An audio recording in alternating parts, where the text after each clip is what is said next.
65 car, which has been overtaken by the 911 and 62, and we've just gone yellow again. Yeah, the pit's closed. Jay Adam confirms to me in my ears, and it's because we go full course caution again. And well, Jeremy was scratching his head almost as if we were missing a car. I don't think we are in terms of the 912 or the 911, but Ricard leads, yes, losing a little bit of ground. He's up to third, according to the screen though now, so is the issue actually for Dirk Muller in the 66? Because all of a sudden I just saw the 912 pop up into third place in GTLM. Yeah, well, that's why I was looking confused, because he'd just been passed by number 66, and he might have regained that position. Yeah, we have had another incident of this transponder issue with that 912 car again, Jeremy. Okay. Remember, we had those earlier on, and that had happened again whilst Graham was standing where you're standing, or sitting where you're standing. Yeah, forever confusing us, and of course the one time we don't call that car as stopped somewhere, it genuinely will be stopped somewhere, but it's still running at the moment, and you know, this is a brand new car, remember, a radical change as far as where the engine sits in that car. They've basically turned the gearbox and engine around so that the gearbox now faces rearward, and I have to say I didn't expect the cars to perform so well on their debut effectively here in Daytona.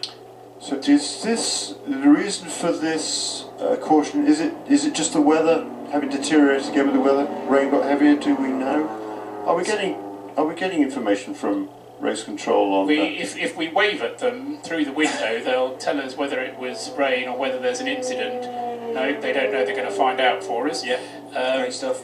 So thank you for that. The other car that I was slightly concerned about was Philippe Albuquerque at the wheel of the number 5 car, which seemed to be losing ground rather more quickly than I expected it to. In fact, normally we'd expect that car to be, just the rain is the reason for the safety car, and this is the 13th safety car period in 14 hours and 50 minutes. Last year's race, if anybody is wanting to compare, we had 21 full course cautions, which accounted for 75 laps altogether. So far we've had 64 laps run behind the safety car in this year's race. And just before, presumably just before we went yellow again, number 62 Ferrari, James Collado at the wheel had just moved himself into the lead in GTLM ahead of Dirk Vernon at number 911 Porsche. Then sandwiched in between them is Tristan Nunez in that number 55 prototype Mazda, or Mazda prototype even better. And then behind him is Ricard Leitz in car number 912, Dirk Muller in 66 Ford, Mike Rockenfeller number 3 Corvette, Andy Prio in the number 69 Ford, and teammate Olivier Pla 68. So those cars all on the lead lap, still in GTLM, and the time of this caution will not give an opportunity for Alexander Sims to get back onto the lead lap in car number 19, the BMW, so he will remain one lap down to the remainder of the leaders in GTLM. So have we had a caution for rain already? Yes. If that's the case. The big long one. I sleep, so maybe I missed that whole section.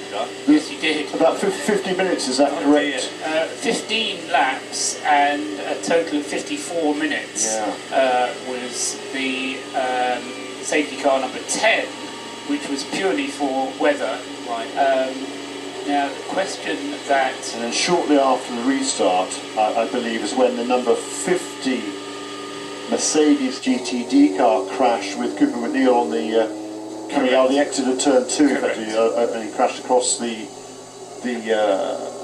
having just taken the car over. I don't think it was his out lap, but I think it was his first lap after his out lap, first flying lap. Well, he's not had much luck, Cooper McNeil, because the first time he took over the car last evening, on the first lap, he had a puncture or a wheel broke, or we weren't quite sure which came first, chicken or egg. But the car was in the pits and lost a bit of time there. Did a great job actually to get that car out with a minimal loss of time. Now, Jeremy, you can help me here. This green period that we had before we went full course yellow again because of the rain was 11 minutes 53 seconds long. Does that mean it is short enough? Yes, this is a quickie yellow the pits won't necessarily be open because it was within 15 minutes of the previous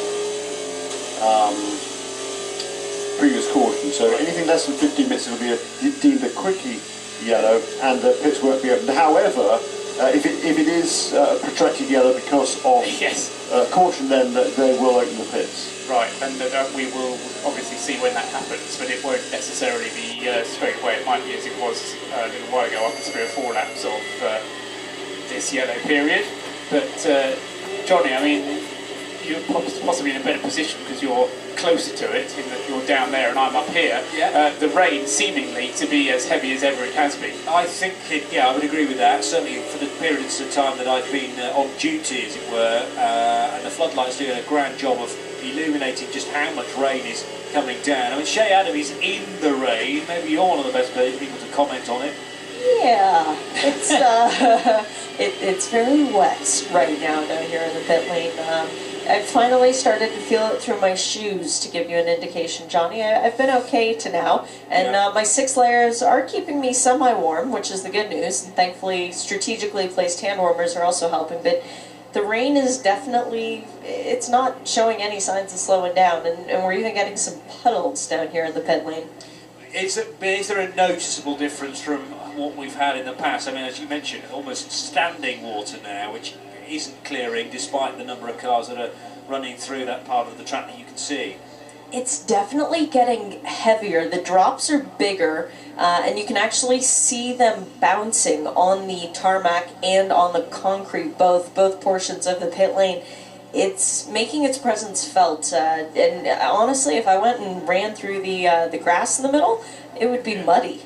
Yes, offering no grip whatsoever, and parts of the circuit likewise. But I think that's one of the reasons why we've gone caution, is because the puddles on the infield just start getting larger, rather than, sometimes we can live with those because the amount of cars that are still in the race and helping to clear that water.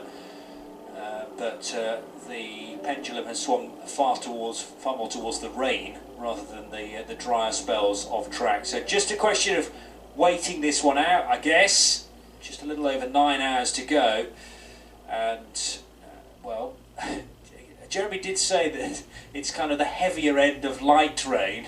We're definitely in the period of heavy rain right now, and hopefully with it being intermittent showers, this section of rain will pass over, maybe get a little bit lighter. It's constantly being checked by race control, of course. They have cameras everywhere, and this seems like a sensible option, at least for this period of the race. Yeah, just look at the radar now, and it sort of alternates between light and dark green, which means heavy or not quite so heavy rain, and there's some pretty nasty squalls, a bit of yellow there, which is potential thunder shower, rain, whatever, storm. So yeah, there's all sorts of weather around at the moment, and it's sort of concentrated on a band, I would say maybe, I don't know, 50-60 miles wide, and it's pretty much, we're pretty much in the middle of that band of rain squalls. Yeah, it was a very, very narrow band initially, which the edge of the weather system was just only a few miles north of us, but it's got a lot wider than that, covering Daytona Beach and, as you say, 60 miles maybe either side, perhaps more than that. And the wider the rain band gets, the more I feel like it could be with us for quite some time. But we're set to have some dry hours towards the end of the race. The teams will be factoring that into their strategy as well. This is just a question of survival right now, not so much behind the safety car, but when we next get back to green flag running, because obviously you still need to be in the race come the dry and the more perfect conditions, the more suitable conditions for racing. Yeah, trying to be optimistic about these things as ever Always. I do. Yes. 10 o'clock in the morning it's supposed to stop raining, and so we could actually have four hours of the race, not necessarily in sunshine, still predicted to be cloudy, but as Jeremy said, the rain supposed to be decreasing in intensity, but as I say, we haven't quite got to that stage yet, but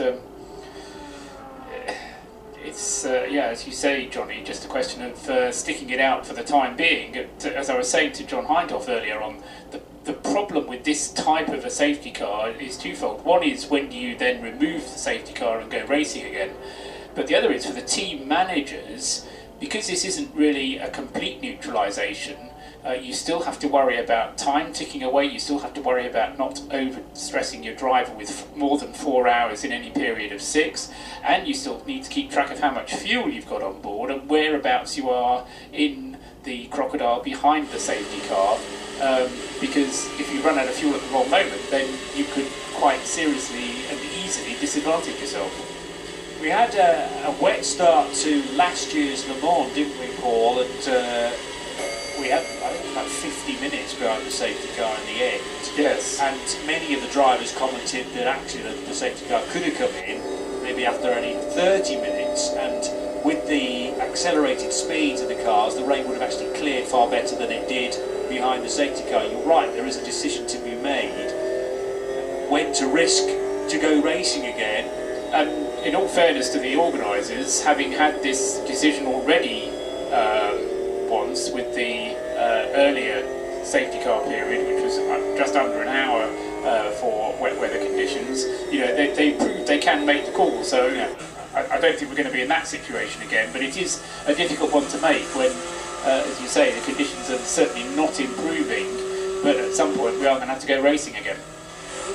Yeah, time to bite the bullet, I guess, and have some courage in your decisions. But thankfully, that's not my decision to make, and we will just allow this weather system to pass a little bit. The rain's not going to stop for a few hours, but it could well get lighter.